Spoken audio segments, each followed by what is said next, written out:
Okey, Assalamualaikum warahmatullahi wabarakatuh.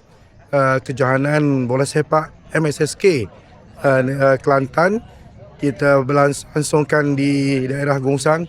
Saya bagi pihak Pejabat Pendidikan Daerah Gongsang yang menjadi pengelola mengucapkan selamat datang kepada semua pasukan dari negeri Kelantan, daerah-daerah yang menyertai kejohanan MSSK bawah 12 tahun kali ini. Terima kasih, semoga kita membawa kejayaan dalam penganjuran kali ini. Terima kasih.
Assalamualaikum, saya Cikgu Hafiz, PT Bola Rendah Jeli.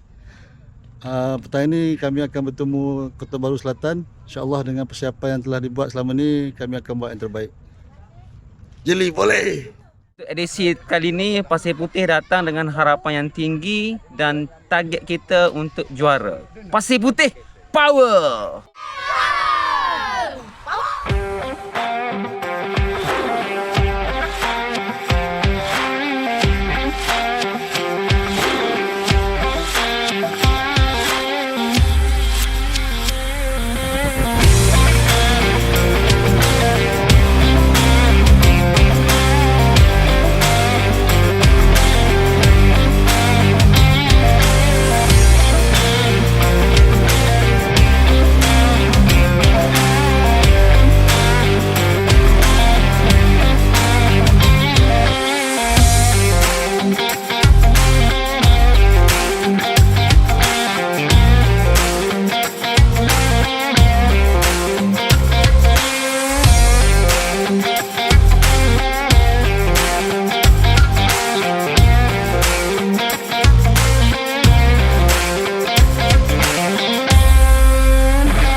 Assalamualaikum warahmatullahi wabarakatuh. Saya Cikgu Muhammad Afiq daripada MSSD Machang. Jadi hari ini hari pertama kejohanan MSSK bawah 12 di Gua Musang, di SK Ciku 2, Ciku 3 dan juga SK Ciku 1.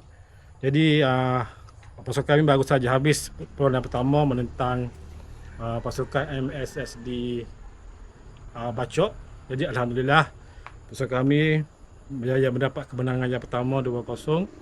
Jadi saya harap pemain saya dapat meneruskan momentum dan kekalkan disiplin dan moga beroleh kejayaan pada perlawanan kedua dan perlawanan ketiga pada besok hari. Okey. Terima kasih Gua Musang.